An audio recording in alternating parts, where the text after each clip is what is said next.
Good evening, welcome to the weekend. December 9th is many things, but most importantly, and I quote, corruption is a cancer that eats away at a citizen's faith in democracy, diminishes the instinct for innovation and creativity. Those are the profound words of American President Joe Biden, bringing to focus the pain of corruption as the world marks Anti-Corruption Day. Today on the program, we ask you what your thoughts are on the efforts to eradicate corruption in the country. Let's look up TV on Twitter, look up TV on Facebook, and look up TV on our YouTube channel is where you can engage with us using the hashtag #LookUpWeekend. We have that story and so much more in our broadcast tonight. But before that, here are our top stories.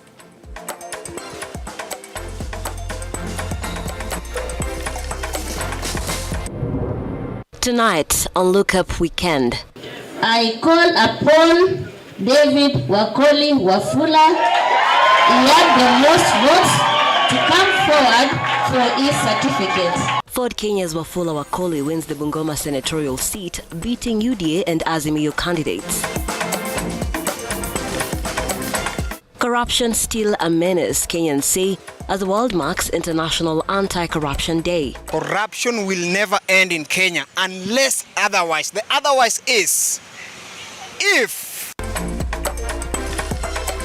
hapa kuna usalama, hata kama wanawake wakuuza pombe nini, hakuna usalama kutosha hapa kwetu Mukuru kwa Njenga. And a man dies in Mukuru kwa Njenga slums in Nairobi after being stabbed over an alleged love triangle.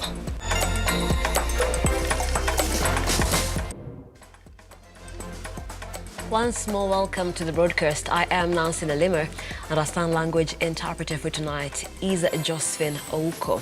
Let's begin.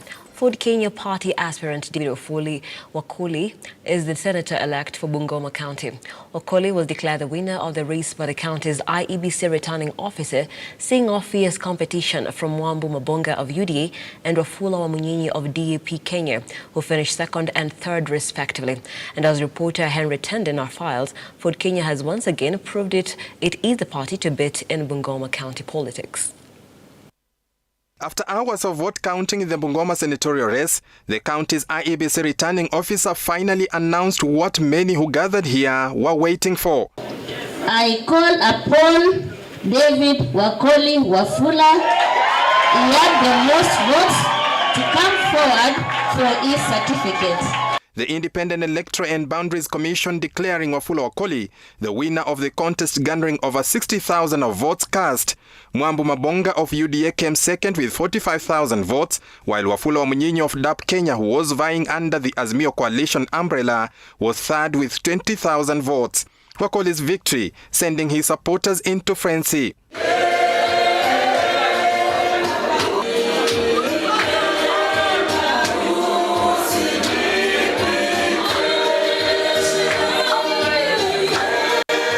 Of the National Assembly, my party leader, who has been my employer for the last 10 years. I've worked under his guidance and counsel for 10 years. And as you all know, not many senior people who have worked with young people bring them up, nurture them, and give them an opportunity to lead. We have examples in this country that all of you know. But on this particular one, I want to ask God to protect, to give the party leader wisdom and courage to navigate this tough terrain of politics in Kenya.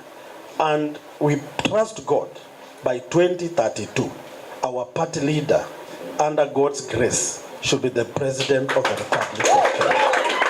Wakoli expressing his gratitude to the voters in the county for maintaining peace in the polling exercise, extending an olive branch to his competitors, promising to work with them in serving the people of Bungoma. I want to thank my able competitors who put their first foot forward to contest for the seat of Senate.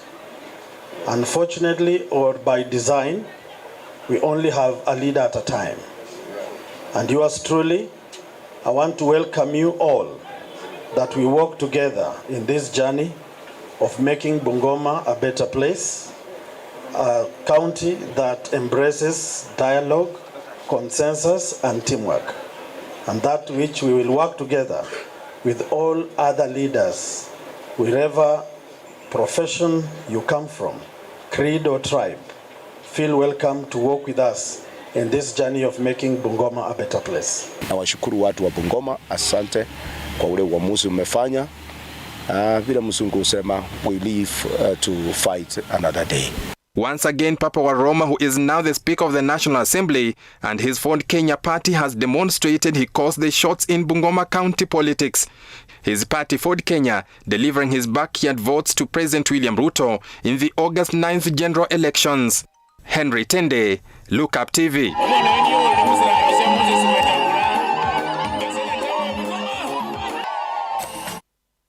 Coverage. And still in the Western region, President William Ruto has said the government will work with institutions of higher learning to strengthen Kenya's resilience against future threats.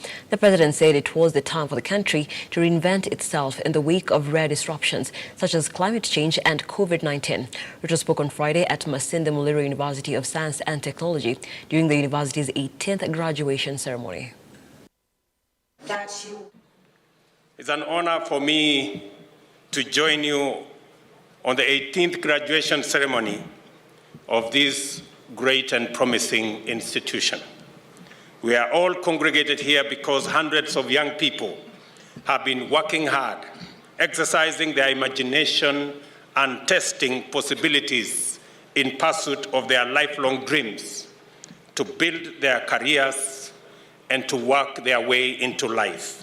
I had the opportunity to visit the hospital that Kakamega County government is building across the road, and I have committed that the government of Kenya will support the county government of Kakamega in making sure that that huge facility is not only completed, but equipped appropriately, and it is made also available as a teaching and referral hospital for the Masinde Muliro University College of Science and Technology. And I look forward to a framework being worked out so that the students in this great institution can benefit through research and attachment and all the other facilities to ensure that we generate the best human capital in our medical field from Masinde Muliro University of Science and Technology. And a petitioner has moved to court to overturn the win of Wajir Governor Ahmed Abdullahi on grounds that the gubernatorial election was not carried out in accordance with the constitution and the election laws of the country. The petitioners, Hassan, who came second in the hotly contested seat, garnered over 27,000 votes under the Jubilee Party, while the current governor Ahmed garnered 35,533 votes under ODM party ticket.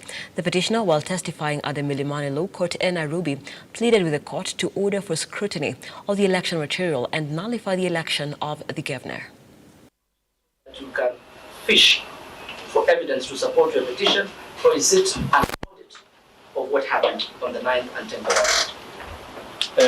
Your Honor, this is an audit of where we think the problem was, other than just a fishing expedition. In your petition and your witness affidavit, is that correct? Yes. And lastly, are you asking the court to grant you the prayer set out at Are you asking the court to grant you the prayer set out at page? Yes. A middle-aged man has been found murdered and his body abandoned by the roadside in Mukuru Kunjenga slums in Nairobi. Witnesses say the man was stabbed to death by his colleague in a fierce fight over an unnamed woman. Police have launched a manhunt for the perpetrator, who is reported to have fled the scene after the crime of the heinous act. At around 5 a.m., the body of a man only identified as Kevo, who is said to have enjoyed an overnight Chang'an drinking spree with his colleagues, was discovered dead and abandoned by the roadside in Kurukwanjenga slums in Nairobi. Kuangalia naona huyu mtu hana kiatu. Sasa ikabidi kuanza kufanya nini? Kutafuta watu. Niwauliza, huyu mtu nimepita hapa na alikuwa hivi na hivi. Na kwa nini saizi tena naona hana kiatu? Kwani kumefanyika nini? So kuanza kuset alarm ndio kuambia wenzangu hivi na hivi, ndio watu wakaanza kujaa. According to Robert Balongo, a security guard in the area, Kevo died in a love triangle, meeting his death in a fierce fight over a unnamed woman. So wakati nilisikia ameingia kwa hiyo klabu, nikaingia kwa hiyo klabu, nikavunja mlango, nikatoa wanawake wawili, walikuwa wanawake wawili, nikawaleta nje. Wakati naanza kuwauliza nini imefanyika, mmoja akakimbia, nikabaki na mmoja. Huyo mmoja akasema walikuwa na jamaa fulani, nikaenda pale huyo jamaa pia alikuwa, nikatoa huyo jamaa. Kufika hapo sasa, unajua na mimi peke yangu, mimi ndio soja, au jamaa akapotea, ikabaki sasa mwanamke mmoja. Residents of Mukuru kwa Njenga say this is not the first murder they have witnessed in the area, decrying an increase in lawlessness in the crowded slums. Hapa hakuna usalama. Hata kama wanawake wakuuza pombe nini, hakuna usalama wa kutosha hapa kwetu Mukuru kwa Njenga. Kama ndugu yetu anaweza kuuliwa hapa saa 11 na wanasema kuna ulinzi wameweka kutosha, hakuna. Hata serikali yetu ya hapa hakuna usalama iko hapa kutosha. With fear now gripping the area, residents are appealing to the national government and security apparatus to beef up security in order to restore calm. President wetu wa Kenya Hasola, ulisema wewe utasimama na Hasola. Sisi ni mahasola. Kwa nini wengine wanaumia? Wengine wanakufa, wanaacha familia zao zikilia, zikiteseka. Tunaomba hata sisi basi usaidizi. Juu ulisema wewe ni Hasola, utatusaidia, utachukua Hasola. Hata kama nile kidogo kidogo yenye utapata, ulisema utasaidia mahasola na tukakupatia kiti president. Kwa nini mahasola sasa wasaidiki? Mandugu zetu wanauliwa hivi. Na usalama iko wapi? It was around 5:30 nikiwa kwa maombi because kanisa iko around hapa, nikasikia nduru na makelele nje kama mali kuna vita, na nikatokea nje. Nilipotokea nje nikapata kuna mtu mmoja jamaa alikuwa ameuawa, amewekwa kando kwa kibanda, na tena kulikuwa na msichana mmoja mnyonge, alikuwa mlevi, anakaa njaa, mwenye hana nguvu kabisa, na amepigwa sana na raia, wanataka kumuua wakisema ati alihusika. Ndio nikawaambia wasiwe kwanza, sababu hata ukiangalia msichana anakaa tu mnyonge, hakuna mwenye anaweza nyonga. Henry Story brings us to a very fast break here on the program. So much more on the other side, including the launch of the Nairobi Festival, set to begin next week.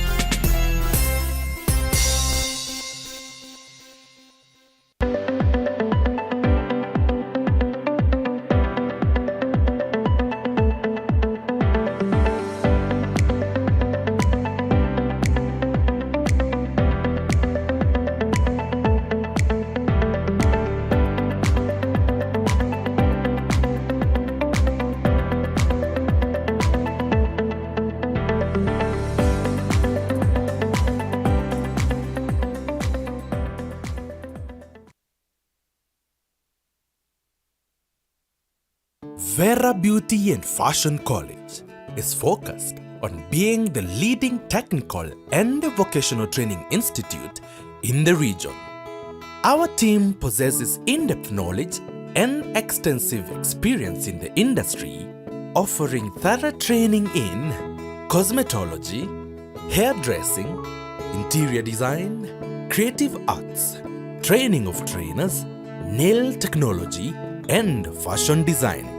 With branches in Nairobi, Thika, Meru, Eldoret, and now in Mombasa, our courses ensure that learners are completely equipped with knowledge, competency, and employability skills. Enroll today to be a part of a center of excellence.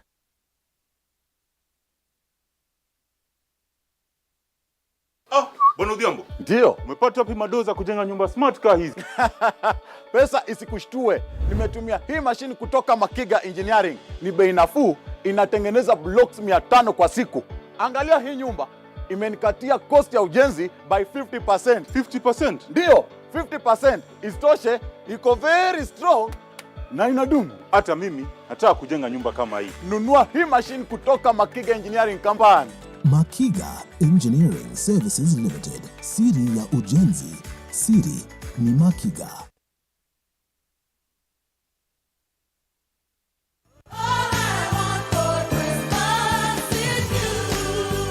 Krismasi hii ni mega. Kuna guaranteed 2.8 million shillings kila siku ndani ya daily draws, mega Christmas shopping ya 100,000 shillings na mbuzi wa kubambisha Christmas kila siku. Si hayo tu, chomoka na magari manne aina ya Toyota Probox na shilingi milioni 30 ndani ya daily draws na hadi shilingi milioni 100 ndani ya Christmas mega jackpot kila Jumatano na Jumamosi. Bambisha Krisi sasa. Nenda kwa M-Pesa, paybill number 77700, account name Luke. Cheza na kati ya shilingi 50 hadi shilingi 1000 na Krisi ibambe na Loto.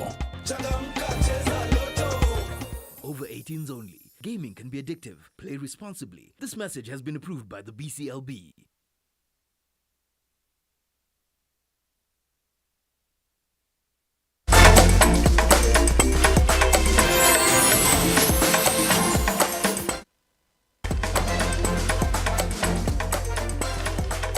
Welcome back. Thank you so much for staying with Look Up TV. The hashtag is Look Up Weekend. Nancy Nelima here and Josephine Uko on the sign language interpretation.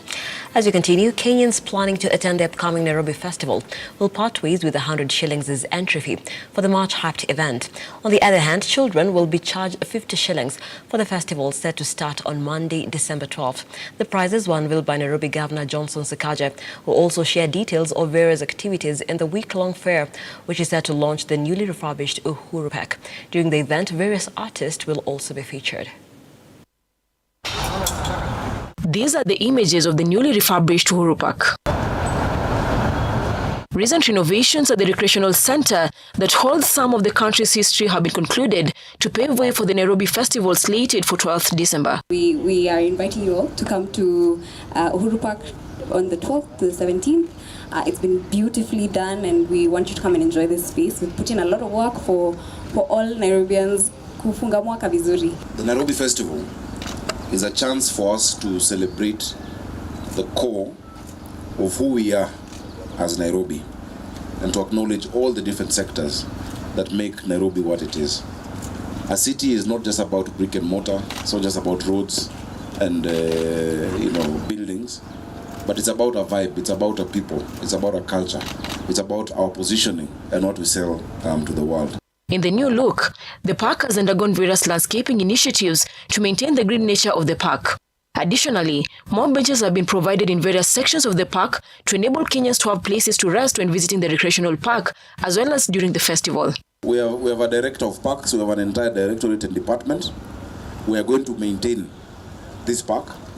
The small fee, the 50 bob and 100 bob is going to go into that maintenance after the festival, because this one for the festival is for our children in children's homes and old age homes. But we've budgeted for our parks.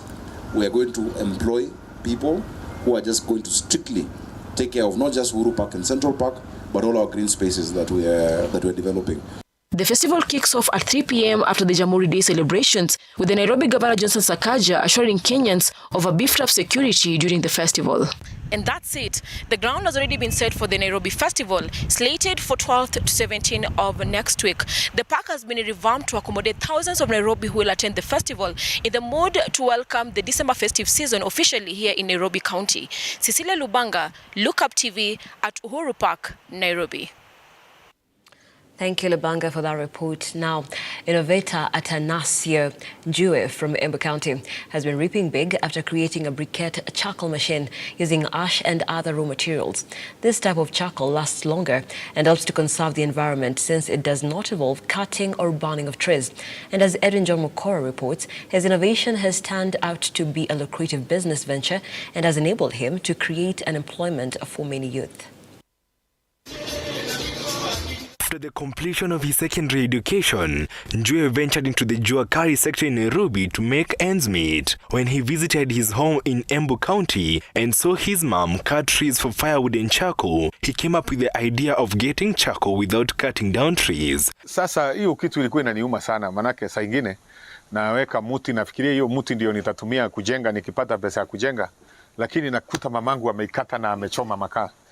So katika ile hali ya ujuzi yangu ya Juakari, wakati nirudi huko Juakari, nilifikiria vile naweza fanya kazi ya kusaidia kutoa hiyo makaa bila kutumia miti. After doing substantial research, he discovered a method of creating these machines using scrap metal and old motorbike parts. After many failed attempts trying to make the machine, he finally succeeded and started making the bricky charcoal in different shapes. So niliweza kuingia kwa simu kama Google, Google vile maneno inafanyika huko, ndio nikakutana na mashini moja ya Kichina. Lakini ile mashini ya China nikapata ni very expensive. So nikafikiria vile naweza tengeneza mashini ya kutengeneza makaa. Juu singeweza kupata ile pesa ya kununua ile mashini ya China. As charity begins at home, his family and neighbors from Kairungu village were impressed by the invention and they started purchasing the charcoal. From the success of the first machine, Njue got the motivation to create 2 more machines. His business continued to flourish and his fame to spread, enabling him to employ youths from the village. Okay, hii kazi nimeianzia hivi majuzi, lakini nimeona faida yake. Juu nilikuja hapa nikiwa sina chochote, saa hii at least najifanyia mambo, naweza jinunulia kitu, naweza dilisha watoto nyumbani, naweza pia kutumia wazazi pia kitu, wakakaa wakiwa sawa. Imenisaidia mali kwangu pia, naweza sema imenisaidia. Soko tulianza na hapa nyumbani. Tulikuwa tunauzia ma neighbors, ikaenda ikafika ile town iko hapa karibu. Ikaenda ikafika ile town kubwa kule Embu town, ikafika mpaka Kirinyaga, saa hii imefika mpaka Meru. Demand imekuwa juu. On their part, his clients are happy about this kind of charcoal that lasts more than 12 hours, saying they are affordable compared to other methods of cooking. Ukisachemsha chakula imeiva vizuri, makaa bado inawachwa ikichomeka, unachukua maharagwe yako kidogo na mahindi yako kidogo, unaweka pale kwa ile jiko. Kwa hivyo unapoendelea kulala, yale makaa bado utapata kile githeri kimeiva asubuhi. Utakula vizuri.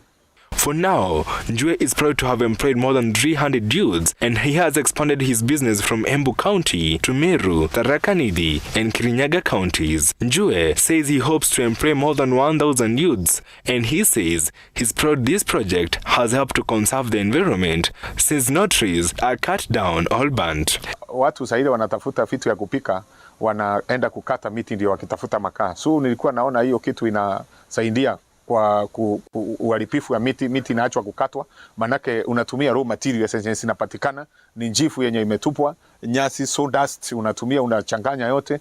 Miogo ni ile unapanda kwa shamba kwa muda kidogo unakuwa na miogo, so hakutakuwa na ukatangi wa miti na unaona vile kiangazi imeharibu wakati wa kiangazi na inasababisha njaa. So tunaharibu hiyo miti iwe kwa mingi, na ukipanda mti unaweza kumea bila hata kukatwa ukifikiria vile utapata makaa. Edwin John Mokora, Look Up TV. Thank you, Edwin John Mokora, for that story. Very timely as the efforts to conserve the environment continue to go on.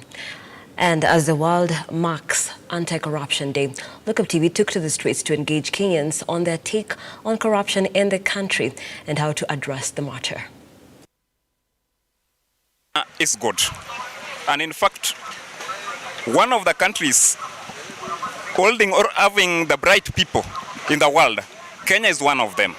And there are very many things that we can say that are why generated in Kenya. But now corruption is very high. It's very high. And even to stop it is not easy, because corruption, it began with the senior people coming down. For it to stop it is very difficult. But if corruption can be stopped in Kenya, then we alone can be somewhere without depending on any other countries. Nimework na corporates kadhaa. Corruption is very high actually in this country. Na Rigiji ama our able president Mr. William Samoei Ruto, ningefurahi sana if angeshughulikia like ianzie juu. Tukianza chini unapata mwananchi kawaida huumia kila siku. kila mahali ukipita kidogo umeshikwa au lazima utoe kitu kidogo. So kwa ofisi ukitaka kupata job lazima utoe kitu kidogo. So the corruption is very high. Corruption ni mob. Corruption ni mob, inafaa kupunguka ndo hata sisi youth tupate space na tupate chance. Unajua kama una watu wenyu huko si rahisi sana upate job. Unaona? Sasa inafaa ipunguke, watu angalie si kama vijana tuna connections. Yeah. Corruption will never end in Kenya unless otherwise. The otherwise is if we really know the meaning and the real issue of corruption and how to solve it. We really know the meaning and we really don't know how to solve it. And therefore, we know how to solve it. One thing we have to do, make sure you respect the constitution. I think it's high time we should take corruption into our own personal level, as in around your boundary where you work. Ensure that all that surrounds you, they are corruption free. Are you getting? But if we start to look at it widely, like the whole Kenya, we can't make it. It's upon the government to do it, right? So that's all I can say. Corruption. This thing called the corruption. I'm talking about corruption just because I'm Gidman or Gidi. If you, the government, can never look at this thing carefully, keenly, constitutionally, we can never do away with corruption.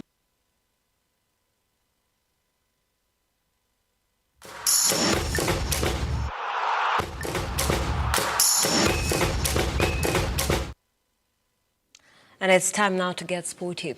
Shujaa began their Pool C campaign at the Cape Town Sevens with a 5-19 defeat to Argentina at the Cape Town Stadium. The Argentinians raced into a 12-0 lead at the breakthrough Augustine Fraca